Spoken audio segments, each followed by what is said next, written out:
welcome tonight Professor John Thompson from Indiana University South Bend. Professor Thompson is a senior lecturer in fine arts at the Ernestine and Racklin School of the Arts. And just a bit of background on IUSB, Indiana University South Bend. We've had this partnership agreement, our two universities, for I don't know how many years. We did, maybe you remember. Over 20 years. Over 20 years, because I was there 10 years ago, you were there. 10 We're not, years. it's starting to sound like, we're starting to sound too old. So let's keep this secret. But so we had this partnership with, we've had visiting professors going to Toulon and coming from South Bend every year. And so this year it's a real pleasure to have John with us. John has taught graphic design, the history of graphic design. He's been working in graphic design for 30 years. Or so I read. He's lectured on comic books, comic strip history, art, design. He's had his own comics published in various American newspapers and magazines, and his art, paintings have been shown in national and international exhibitions. And tonight, John is going to be presenting a paper about subversive education. So thank you so much, John. Thank you so much. Welcome. First, I want to take a minute just to thank you all for coming here and having me. This is my first time in France, so I'm very excited, and I appreciate how warm everyone has been. So, thank you very much. So, I'll do a little bit more of an introduction just because I'm vain. Like Murray said, I'm a senior lecturer at IU South Bend. I've been teaching there since 2012, I think. I have my MFA from the Savannah College of Art and Design in Savannah, Georgia, in interactive design and game development. I have a BFA with a concentration in graphic design from IU and Indiana University, and an Associate of Science in Commercial Art Design from Vincent University. I've been working as a graphic designer for about 38 years now, freelance and also in staff positions. I teach art, I teach design, I teach 3D modeling, I teach film and video, and I teach history, all kind of across the board. I wrote a book on a true crime graphic narrative on a serial killer out of LaPorte, Indiana named Belgunnis. I've had work in the Seattle Scroll, National Lampoon. I was a superhero comic named Dark Guardian Shepherd, a few things. Done lots of different presentations on graphic design, generative AI, marketing for children, the graphic syllabus. I've done a few things like that. And I was a founding board member of the Hall of Heroes Superhero Museum in Elkhart, Indiana. So I've been around for about 16 years now. So, and my interests include not just, I collect comic books and toys. I also make comics and toys. I also like video games and animation, movies, true crime, popular culture, and generational marketing. So, and like everything that I'm interested in, I go full in, and I end up doing too much of it. So I end up making a lot of it. But a lot of people ask me, so I know there's a somewhat provocative title, Subversive Education. So I'm going to kind of go over it a little bit, I guess. I'm going to start with this. This is Red Dead Redemption 2. I don't know if anybody's played this. It's the absolute greatest game ever made, in my opinion. So with this, I wanted to start with this because it really kind of brings home the fact of the ideas that I kind of try to put across when I talk about this idea of subversive education. So with Red Dead Redemption 2, and I think this was actually an unintended consequence of the game, but studies have started to show that the more people play this game, the more they're able to identify like different species of animals, their weapons, which I don't know, that is quite American. But like just flora and fauna, particularly of the late 19th century United States. So And so, again, I'm not going to read all this. You can read it on your own if you want, but it's from a couple of different papers that I've come across. So, but one of the things that I find fascinating about this game is not just that it's incredibly immersive and engaging, but with it, you are applying real-world knowledge to the gameplay, right? When you are fishing, for example, you are using bait that would actually be used to catch that specific species of fish, for example, right?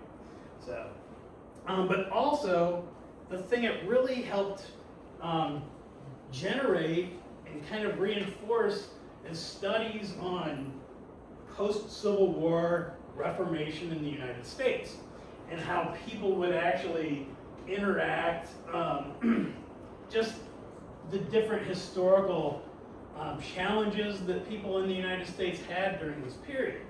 So, particularly of different races and different backgrounds and ethnicities.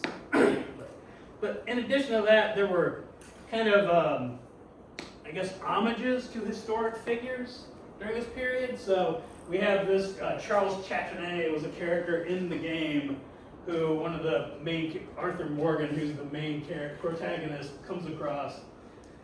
And he's based off of Paul Gauguin and Henry Toulouse-Lautrec, and to a lesser extent also Pablo Picasso, right? So, but you know, and he's a character in the game, but you know, being the kind of person I am, when I come across something like this, it makes me interested enough to do research on my own. So, and I'm assuming that other people, when they play this game, feel the same way, right? So, also Sam Freeman in the game is based off of the real life African American lawman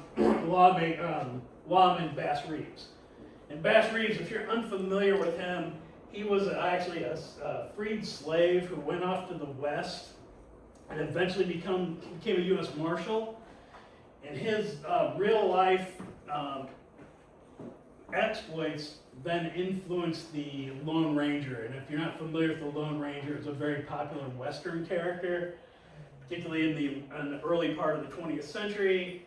Unfortunately, though, he was always portrayed as a Caucasian person. So, and then finally, too, Bray and Tammy Aberdeen are two characters in the game, and they are based off of the Bloody Benders, which was a family that lived in Oklahoma or Kansas that would lure people to their kind of secluded farm and murder them, take their money, and then also cannibalize them.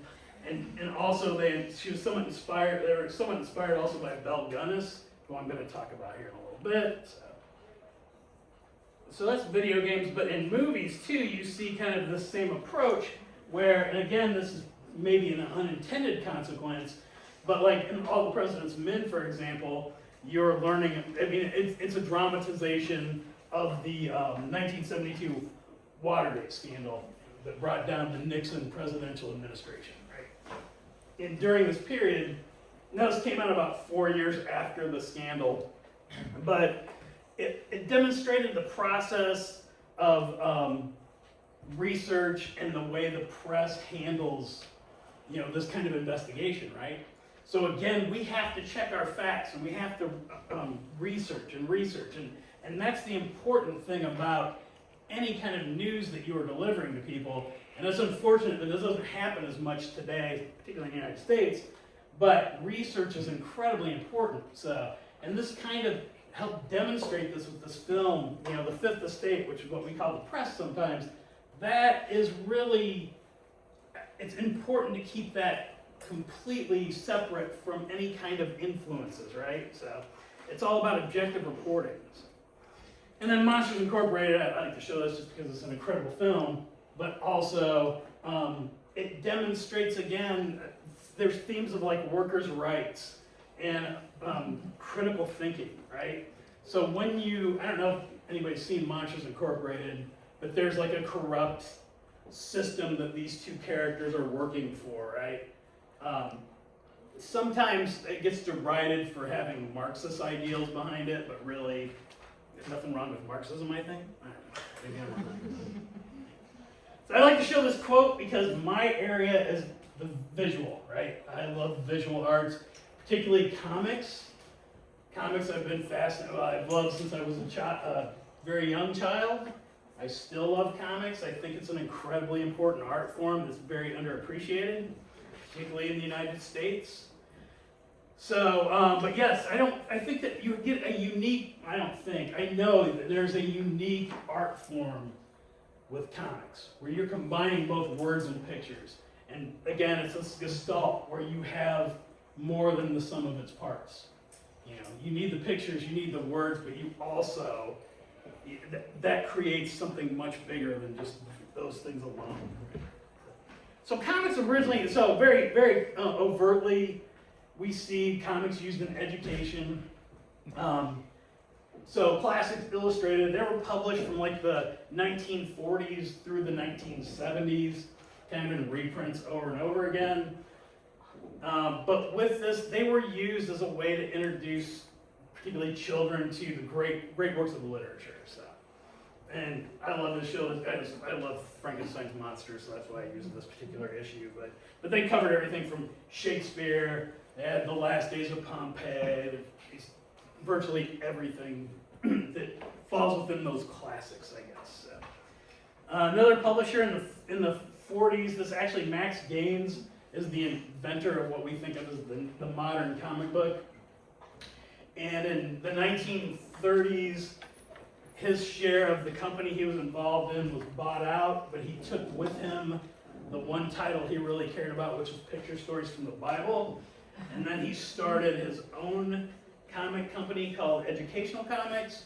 And with that, he was creating comics that were for science, history, and religion.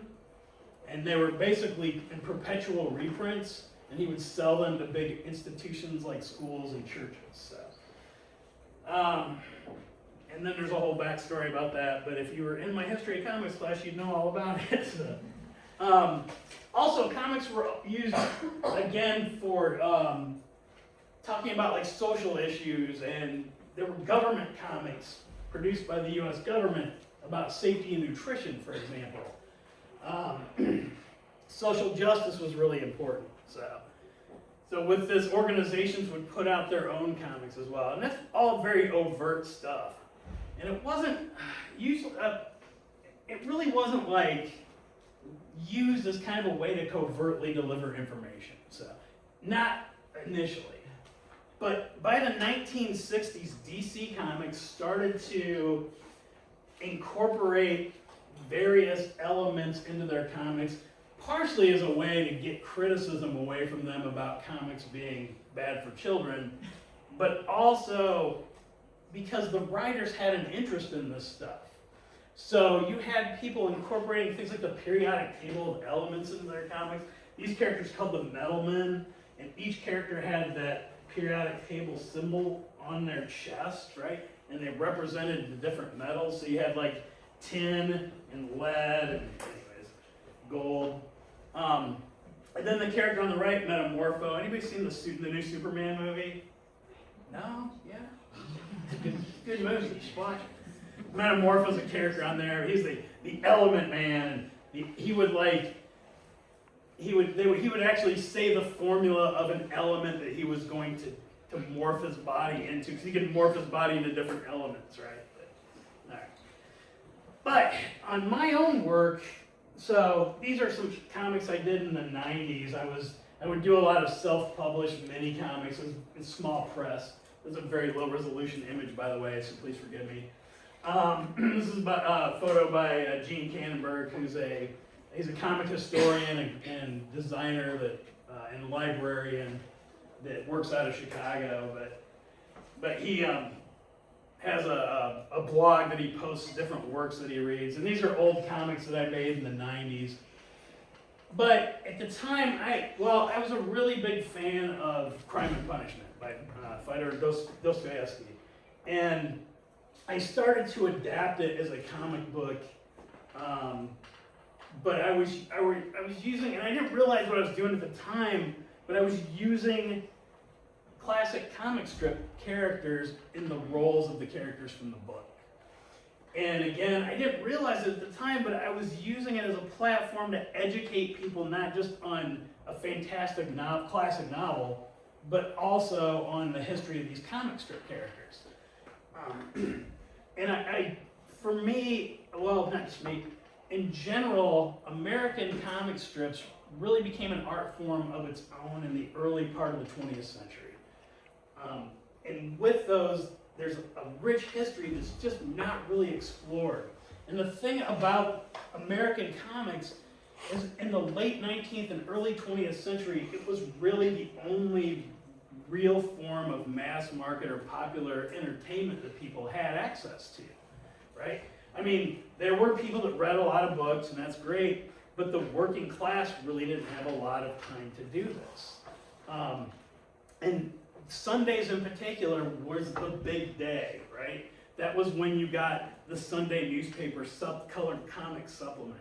And families would actually take those pages and spread them out in their living rooms or their parlors, and they would read them out loud to each other or together, and they would talk about them. And they weren't like today where if you see a comic strip, which even today now, we really don't have newspapers much anymore. It's usually online. You'll go on the internet if you bother, and you might read a comic strip and go, oh, that's hilarious, and then move on with your day and forget about it. But these were full-page, tabloid-sized comics, right? They weren't like 3 panels on a page and you read and forgot about it. These were these continuing narratives that ran for weeks at a time, maybe sometimes months or even years. And they had beautiful illustrations, and they were in color, and families really appreciated it, to the point where the people that were making these became kind of that day's version of what we think of today as like movie stars, right? Or I guess YouTube personalities or whatever now. So, but here are a couple of pages that were from that Crime and Punishment. And these are old scans, but and you can see my style was not particularly great, but I was actually taking the book verbatim and adding it as the dialogue to these characters. But then like Sluggo from Nancy by Ernie Bushmiller became Raskolnikov. And then we had Jiggs from Bringing Up Father. He was like a lecherous old man. We had Little Orphan Annie, that kind of stuff. So. And then another page as well. And here Raskolnikov's best friend is played by Charlie Brown. So. But I understood the power of the graphic narrative, right?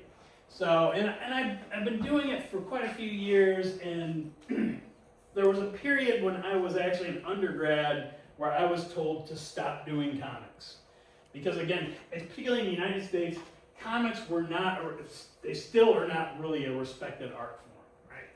So the school, actually I went to IU South Bend, and there at the time, they did not accept comics as a legitimate expression, right? So I was told by my department chair, no more comics, which is why I went to college, because I wanted to do more comics. So I had to change my kind of whole thought process, I guess. But I continued on, I got my degree, but my last semester, a different professor was looking over my shoulder at my notebooks as I was going through notebooks, and he told me, why haven't you been doing this kind of work? And I said, well, I was told not to. And he goes, this is what you should have been doing the whole time you've been here. So for, I don't know, roughly 4 years, I didn't do any comics at all. And then near the end of my undergraduate studies, I started to really push those further. So, and after this period, I started to teach. So I was really didn't have a lot of time to do comics, but I started to do it kind of during my free time or whenever I had an opportunity to sit down. And so I started to explore different things in that medium. And one of the things that I really was, growing up, I had a difficult childhood. So during that period, and my brother and my sister's here. We all struggled with difficult parents, I guess. So one of the themes that I started to explore was how you would how as a child, when you're raised by people that are not good people, I guess, and I'm not saying they weren't good people, but I'm saying that they did not do good things. I guess that's a good way to put it. But when you're raised in that environment, how that affects you as a child, right? So, and again, I worked a lot with metaphor too. So, with it, when you're being raised by monsters, then you become a monster, right? So, I look at it as kind of there's that Nietzsche quote about do not battle with monsters lest you become monsters. I'm butchering that, I'm sure, but it was very much something inspired by that. So, and for me, it was more of a kind of a journaling exercise almost, where I was kind of processing this kind of information. So. But eventually, and I'm still doing. I mean, this is something that I've kind of go back to every so often, but I've never really published it. So. But then I went to graduate school, and in graduate school at the time, I kept being told this is in the late 2000, early 2000 teens, like 2012 or so.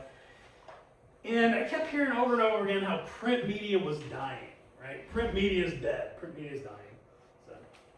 And so I started to experiment, and my concern for me was, well, if print media is dying, comic books are dying, and I collect comic books. I have this huge comic book collection. And I was like, I don't want comics to die. How do I keep them going? So I started to experiment with different delivery methods of making comics, right? So and the first thing I did, anybody, if you're not familiar with this is called Composition Number 1 by Marc Saporta. He's a French writer, and he wrote this book without, it was a loose leaf book, essentially, right? It's 150 unbound pages. And what you're supposed to do is you're supposed to take this, open it up, shuffle the pages around, and then read it in that order, right? And I thought, that's kind of a fascinating concept. And it's been done a few times since then, but I always look at this one as the kind of the one. And so during my my graduate studies, my graduate degree is in interactive design and game development. So part of my interactive design dealt with making interactive comics. And so I tried this kind of experiment, but instead of being an unbound book that you would shuffle, it would be an unbound comic book, right? And not only that, but then it would also be like self-distributable, meaning that like it was a PDF file that you could just email, and anyone that had access to it could print it out themselves, cut it out themselves, and then read it themselves, I guess, right? So it was a really interesting experiment. And actually, I made a version of this where I made a little clamshell box, and then the pages would fit in there, and you would take it, and these are actually meant for you to punch holes in it.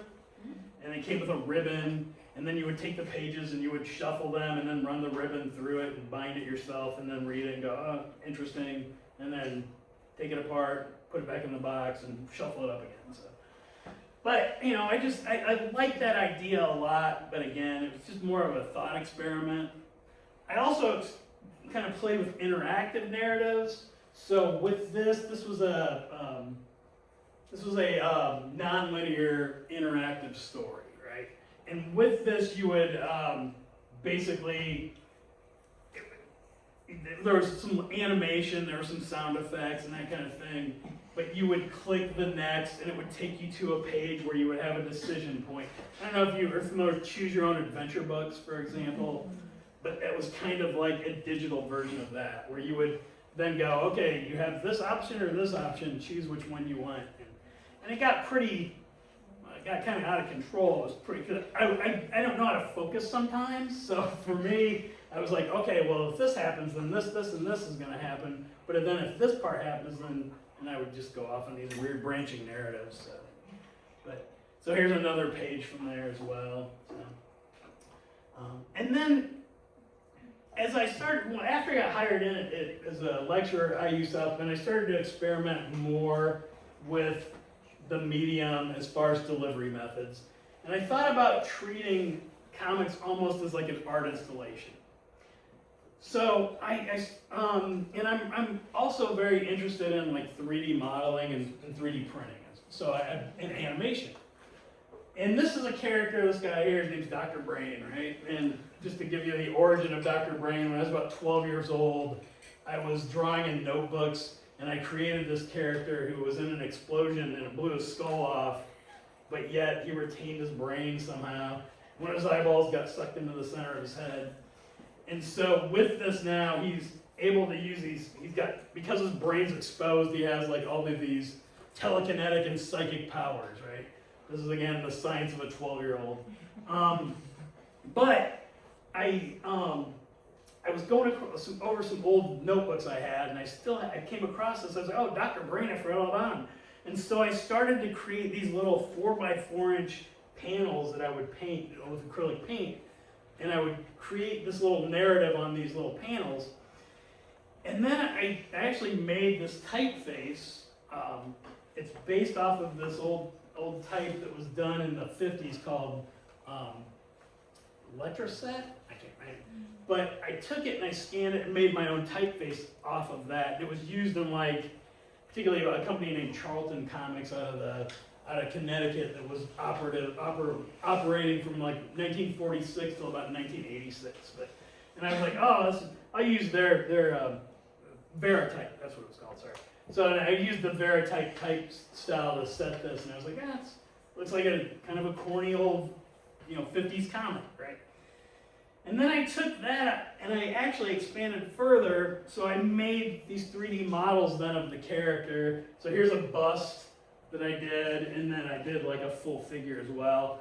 And these, like the full figure measures about 18 inches, and then the bust, that's about, 14 inches or so. And then that painting is a recreation then of a comic cover that is based off of an old DC Comics Swamp Thing comic, actually. But more of an homage to that, and this is actually 3 foot by 4 feet. So it's a pretty substantial canvas. And then I would put this up, like I said, the installation, it took part of the gallery at the Racklin School, and I had this, and then also those panels were set up too, to kind of, so as a viewer, you would come in and you would just kind of walk yourself through the story, essentially, right? And then I started to explore more like short form stuff. So this piece here is actually, it was an exercise I did in a workshop through Adobe Systems. I was an Adobe ambassador for the campus, Adobe software. And so in a workshop with this, I created this, it was based off of folklore from the area that I actually grew up in. So I'm from an area called Elkhart, Indiana. In Elkhart, there was actually Dunlap is where I lived, and there was a tree kind of in the country, and there was an old legend, like if you were going by it and the light hit it a certain way, there looked like an impression of a face in the tree. So growing up, all through like elementary school through high school, they called it the county line monster because it was near the county line. And the legend was that a guy driving his motorcycle slammed his face into the tree and it killed him, and he was haunting the area ever since, right? So I made like a small comic, about 8 pages then, and I started just to distribute freely about that story. But then I moved into more long form narratives. And this actually, again, started off as more of an exercise for me. Again, growing up where I did, my grandma was very interested in real morbid things, I guess. So, and it rubbed off on me, and I don't think it was healthy, but she was really into like serial killers and true crime. She lived on a fairly busy road. Every time there was an accident, she would rush outside to see what had happened. So, but I don't do that, but I do like serial killers. So, and about 40 miles to the west of where I live is LaPorte, Indiana. And LaPorte, Indiana is obviously founded by the French. In fact, most of the area that we live in was founded by French fur trappers. But LaPorte is a small little section. It's about I'd say about 60 miles east of Chicago, kind of right between South Bend and Chicago. And it's a bit bigger now, but back in the early part of the late 19th and early 20th century, it was like a small kind of wide spot in the road people would stop when they were traveling. But a Norwegian immigrant by the name of Belgunnis, who actually had immigrated to Chicago in the 1870s, eventually she marries a man who dies under somewhat mysterious circumstances, and she gets a lot of life insurance money. It just so happened to be a day where the two life insurance policies he had overlapped, so she got extra money. And then she used that money and she bought a farm in LaPorte, Indiana. And it was a 40-acre farm on a lake, fish lake. And then from the period of about 1901 to about 1908, a series of people disappeared. Farm hands and potential suitors, right?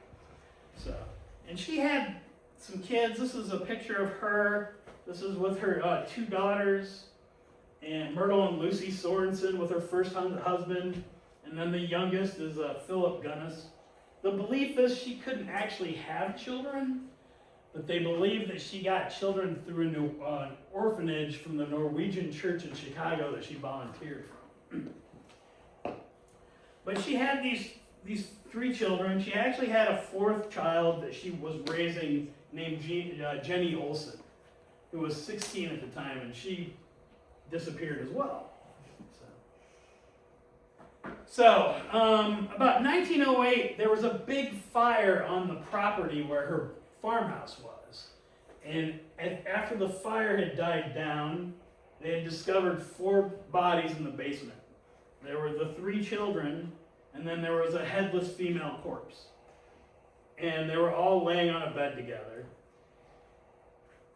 But as people started to unearth the property, there was a guy by the name of Andrew Helgeline whose brother had been looking for him, and he knew that he was going to this farm.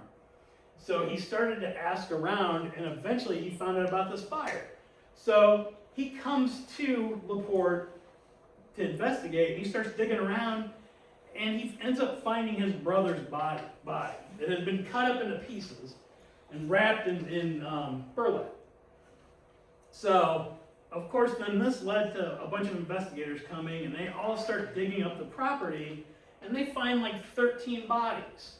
So, and then they start to investigate further, and they see all of these different people that had been hired to this farm to work as farmhands, and they have all mysteriously moved on somewhere else. She always had some story about, oh, he went to go visit his brother in Oklahoma or something. But up in her house, there was like a room full of trunks with these different people's possessions too. And they're like, well, where are all these trunks coming from? So anyways, I started this project kind of, again, more as like an exercise between my classes. I teach a lot.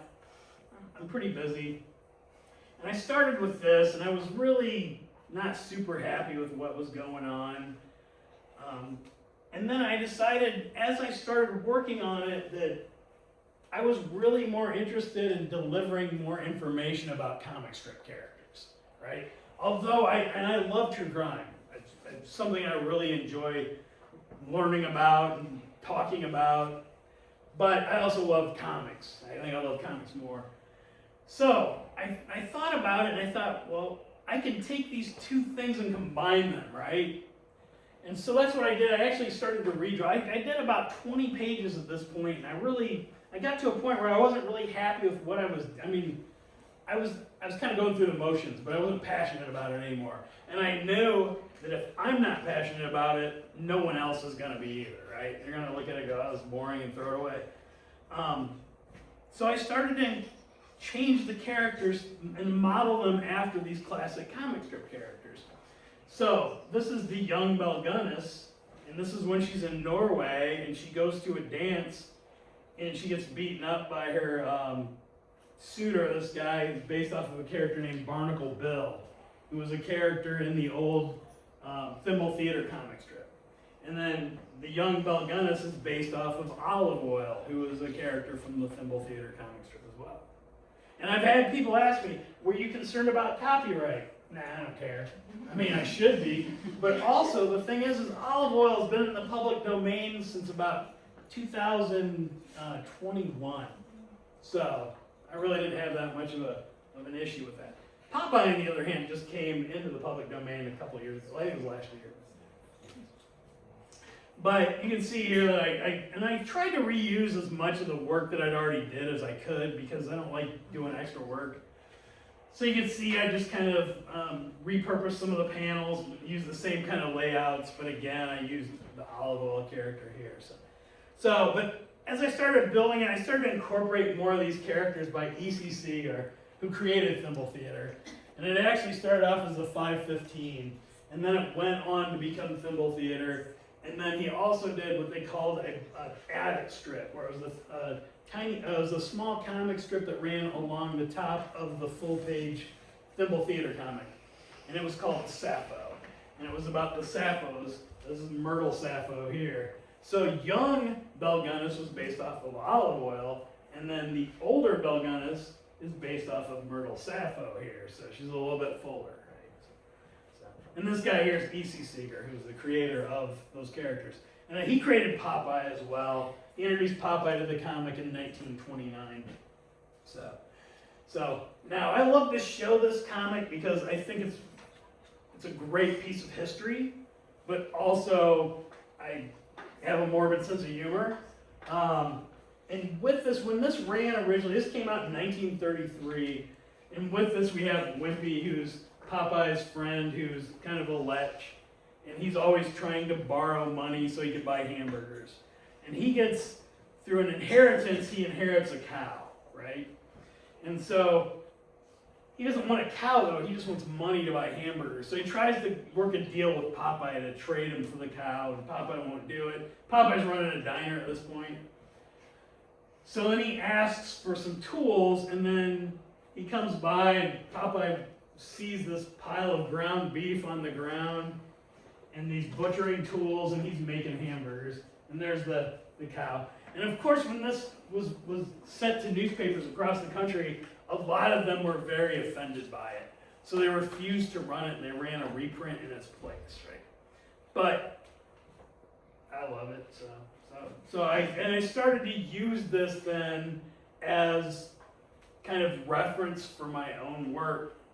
So in my book, when I started to build it, I would use that scene and homage it every time. So what Gunnis would do is that she would bring a person into her house.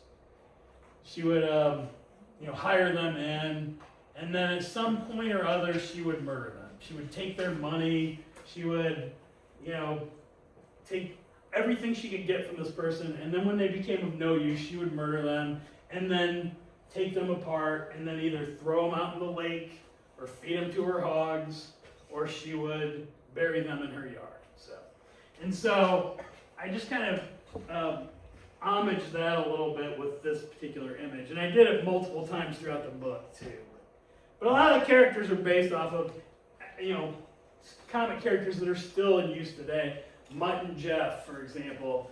And Mutt and Jeff was actually a comic strip that started in the early 20th century, like 1904 or something like that. Originally, it was just featured the tall character. His name was A. Mutt at the time. So if you've ever seen Duchamp's The Fountain, anybody familiar with this? It's a piece of art. Anyways, on it, he signed A. Mutt on there, and it was an homage to this comic strip. But A. Mutt was pretty popular for a while, but it started to get kind of stale. So Bud Fisher, who created this comic, introduced Jeff to it, and it became kind of a buddy comic strip after that. This is Frank King's Gasoline Alley, and this character's name is Walt Wallet. So I used him to play the part of Belle Gunnis's second husband, Peter Gunnis. So And that Gasoline Alley still runs today, by the way. The characters age in real time, which is an unusual thing. So this character now is about well over 120 years old, so, but still around. He has like great-great-great-grandchildren, actually. This character is Happy Hooligan. It was a very popular strip in the early part of the 20th century. Extremely popular. He just kind of played this good-natured, kind of dumb guy. And so I based this Andrew Helgeline off of this character. So, Andrew Helgeline happened to be the last person other than her children that Belgunnis had killed. So, but throughout the book, and the story of Gunnis, she killed upwards of about 120 people. They've only proven that she's killed 13, right? So, but I cannot spend pages and pages detailing 120 different murders. I just wasn't going to do it. It became tedious after a while. So I started doing these kind of montage pages where I would put these different characters and just kind of imagine different ways that they might have died. And each character is based off of a different comic strip character. So we have Archie here, for example, if you're familiar with Archie. And there's Alley-Oop, the caveman, and there's but the footnotes of the book, I have a detailed history, not just of the murders and all of the research that was done about this, but also about these characters and the creators that made them and the history of those comic strips. So the book itself, the story is about 236 pages. But then there's an additional 100 pages of footnotes that detail not just, again, the murders, but these characters. For me, it actually became more important to talk about the characters and the history of those characters and the creators of those characters than it became about the actual story itself. So, I had this arbitrary rule that I would not have characters before 1950, that were created before 1950 in the book. But I did break that a couple of times. One is this character here. So anybody familiar with Charles Schultz, Charlie Brown? This was his opposite. This was Charlotte Braun, and she was kind of a bully, and she basically was Lucy before there was Lucy in the Charlie Brown comic strip. So she was kind of his opposite. But I threw her in just because nobody really knows who Charlotte Braun is. So. And then I was reading a lot of Gary Larson's Far Side, so there was a panel of doctors that were at one point in the story assessing one of the characters' mental acuity. And so I just homaged some Gary Larson scientists. And then finally, again, so the story takes place in Indiana. I'm from Indiana, and so is Jim Davis. Jim Davis, who, if you're familiar with Garfield, so Garfield was created by Jim Davis, who was in Muncie, Indiana. That's where Ball State University is, actually.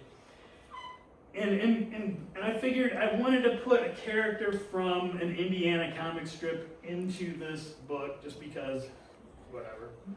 And Lyman is a character from Garfield, the early Garfield comic strip, probably the first couple of years. And he mysteriously disappears from the comic. And at some point, years later, there's an online, anybody play Flash games online? There's an online Garfield game where they actually have an Easter egg where Lyman is chained in a basement. I thought that would be interesting to kind of include him in there as well. So, and then this I just threw in for sensationalism, just because, again, this story took place.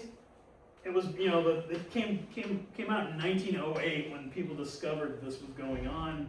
So I threw that in because of sensationalism in journalism, right? So the themes of this book, outside of the comics, had to do with sensationalism, particularly in the press, yellow journalism.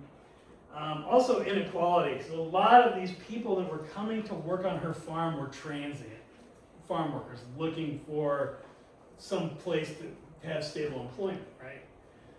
There was also a lot of political infighting during the investigation after the bodies were discovered, right? There was the county had a Democratic sheriff, and the city had a Republican chief of police. And so they were fighting each other over whether she had actually escaped and set up to make it look like she was killed and she was on the run, or whether that was her body in the fire. So there's two different narratives going on there. So. And that led to this kind of a legend of Belgunnis, right? People today still can't agree whether she died in the fire or she set it up to make it look like that was her, and she took off with the money that she was able to run away with and started a new life somewhere. So, and there are all kinds of different legends about what happened afterwards with her. So, after I got done with this, I finished this during COVID, so because I was stuck at home, and I was like, I got some time now, so I finished it. I published it online, and then when I got done, I had it assembled and had it put together in a print. So, and I thought, I'm done. I'm never going to do anything like this again. This is very daunting. And then I did this. So, Herbert Baumeister was a serial killer out of Indianapolis, Indiana. So I'm sticking with Indiana again. He was known for, he was a closeted homosexual. He was married. He had 3 children. He was married for 26 years. In the entirety of his marriage, his wife says they only consummated it 6 times. So, and during that period, they made 3 kids, so 50%, pretty good. But while she would go out of town with the kids, he would go to the gay bars in Indianapolis, and he would pick up men and then bring them back to this farm that they had on the north side, right outside of Indianapolis. So.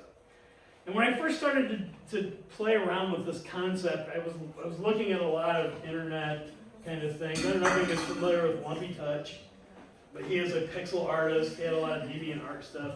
And he started to create these animations where he took Garfield and he made Garfield Game Boy, is what we call it. And he created this really disturbing kind of Lovecraftian style, body horror cartoon with this character. So, and I like these character designs. I started experimenting with them, and I did this, and I was okay with it, but not great. And so I did a few kind of test pages. So here's some panels that I did where Baumeister kind of brings a guy to his house. And I was okay with it, but I thought it looked a little too much like Garfield, and I don't want to get that close to that stuff. So, and then I started playing with a more kind of a semi-realistic style. So this is all just felt tip pen, basically, micron markers. And I did this, and I still wasn't super happy with it, but I started to really figure, instead of doing art right now, why don't I focus more on these themes? And I started to think about the themes in Indianapolis in the 1980s and 1990s, and particularly in the Midwest in the United States in that period. Homosexuality was not really accepted, right? So there was a lot of issues in the Midwest from the 50s to the 90s when it came to dealing with things like mental health, and there was a lot of repression as well. So, and there was a lot of societal constraints. So in the Midwest, the bigger cities would often be havens for, like safe haven for homosexuals. Particularly young males would come to like St. Louis, Missouri, and Indianapolis, Indiana, and Cincinnati, Ohio, and they had these pockets of community that were built with these homosexuals. And they were protective of each other, but they were also kind of transient too, right? So as people started to disappear, and this started in 1980, there was a series of disappearances from these gay bars in Indianapolis. And law enforcement wasn't interested. Law enforcement, for most of them, they were uncomfortable with this, right? So, and oftentimes these people like sex workers and homosexuals and transients are often referred to as the less dead, right? Because it's the belief is people don't care about So, and then the law enforcement at the time also thought that, well, if you're living this kind of risky lifestyle, then I guess that's what you deserve, right? So, and that was kind of the cultural approach to this, right? But these groups started to look out for each other, right? So eventually what happens is bound, and here's some pages just from that I've been, so I started doing this in color. Again, the Gunnis book was meant to evoke more like old newspaper comics, whereas this takes place in the 80s and 90s. So I'm moving more from more modern color, right? I'm using color, making the lettering a little bit differently, that kind of stuff. So here, basically what happened, spoiler, Herb Baumeister ends up fleeing to Canada in July the 3rd of 1994, where he commits suicide, right? So he's never actually prosecuted for these crimes. But it is believed that he was the I-70 strangler. So from 1980 to 1991, he was traveling the I-70 corridor between Indianapolis and Columbus, Ohio, and he would pick up young males in Indianapolis, bring them with him, strangle them, and dump them off on the highway, right? And then from 1991, after he and his wife buy this property up in north of Indianapolis, 20-acre farm, then the bodies quit showing up on I-70, and instead he's putting them on his property. And since that period, they have discovered 10,000 different bone fragments on this property. But the story itself keeps going back and forth between the past, when he's a child, and disturbing occurrences of his childhood, and then him as an adult. So where he's cruising the bars of Indianapolis, picking up people, and they disappear, right? And then him is in school, misbehaving. He had a fascination with death. He would pick up dead animals and he would put them in his desk, and he would observe them decompose, that kind of thing. So very disturbed individual. But his father, who was a doctor in Indianapolis, was also he tried to help his son the best way he knew how, which was to make him basically cover for him, right? And to tell him be normal. And he would have him repress his feelings, basically. So one of the themes of this is more again, does that kind of culture breed this idea of repression? This repression, does this breed this kind of violence, right? Or is it more of a nature versus nurture kind of thing? So again, here, this is from photos of an actual bar in Indianapolis, where it's called Our Place. That was down in Indy. And I think that's pretty much it. So, anybody have any questions?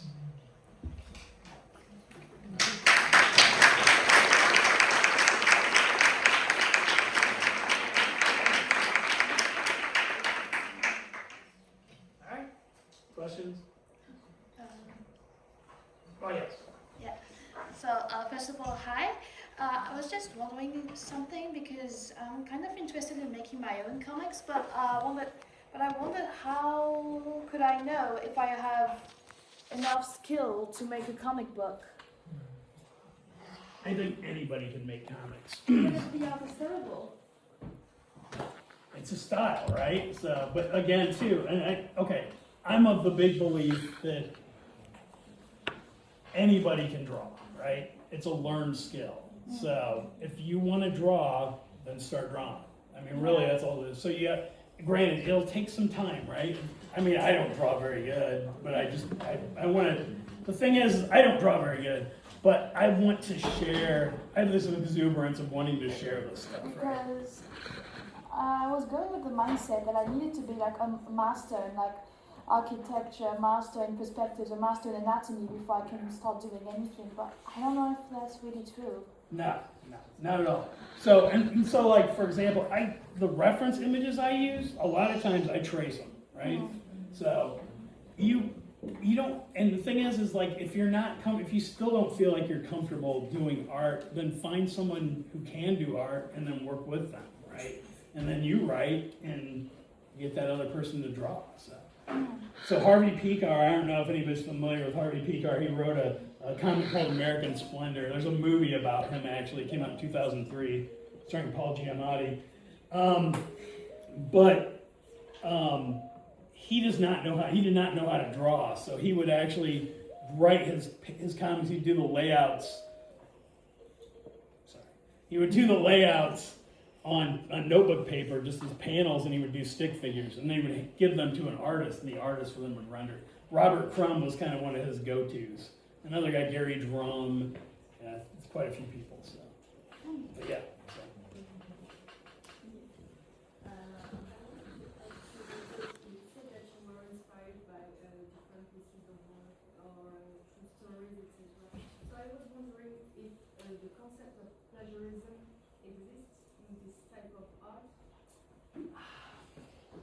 Is it the concept of plagiarism? Plagiarism. Oh, plagiarism. Oh, sorry. Yeah, I mean, it is. There is. So, again, you're walking a fine line, right? So, particularly in the United States, there's laws regarding, like, plagiarism and fair use. So, anybody familiar with Mad Magazine in here? Mad Magazine was an American humor magazine. They did a lot of satire and parody. So Mad Magazine was able to get away with a lot of the things they did because of the satire and parody protections with fair use. So oftentimes, like when I was doing the Gunnis book, a lot of those characters were already in the public domain. But the ones that weren't, I did enough, I think, I don't know, I'm not a lawyer, I'm not a copyright lawyer. I do talk about copyright law in my classes, but I think I did enough modification where you can get away with it, right? And if not, I just apologize and then modify it slightly more and then reprint it, right? And then pay whatever, I don't have any money, so it doesn't matter. You mentioned several times that you're not always satisfied of your work, and I was wondering how this doesn't affect your creativity and your the fact that you still creating. Well, so you said now I don't have what of my work? I'm sorry. You are not always satisfied. Oh yeah, So yeah, I'm never sad. I mean, and most people that do any kind of art, I don't think are ever completely satisfied with what they're doing. Right? There's always, and that's the thing I see a lot with it's like I know a lot of people that work in comics, and I know that a lot of them are very late meeting deadlines because they cannot let go. Like it's never good enough, right? And there has to be a point where you just say it's got to be good enough because I got to keep moving forward, right? So I get that a lot because I do freelance graphic design as well, and so just doing a layout or something like that. And I'm not super passionate about this stuff, but it's nice to make a little extra money too. But again, I mean, you have deadlines, and if you don't meet your deadlines, then you lose clients, and that's kind of a thing that you have to think about when you're working. So.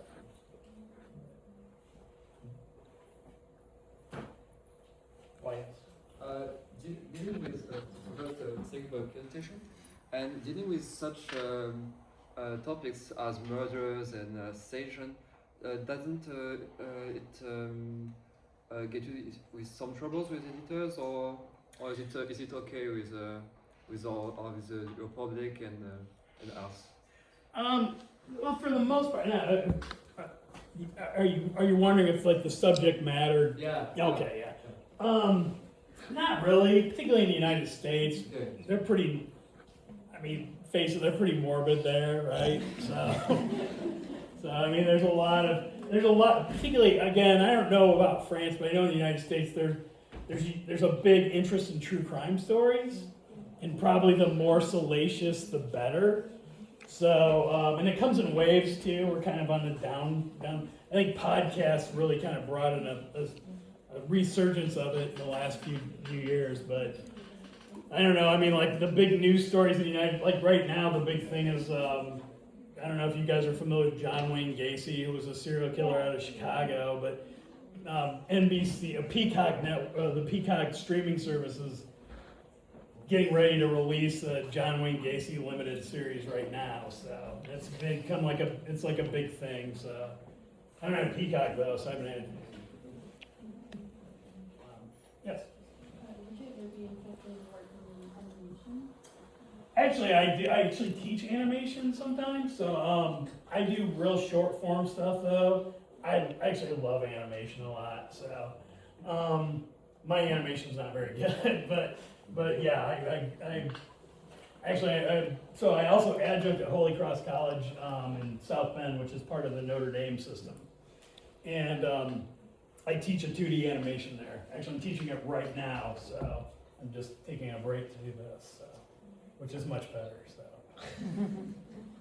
If I remember correctly, you said you were teaching about you were teaching game development, but what parts of development do you cover? So I don't really teach game. That was part of my degree, my master's. Okay. But I have taught like game development, like character design. That's a big area that I kind of cover, and I also do like game scripting, storyboarding, and then just basic walkthrough stuff. Usually with Unity.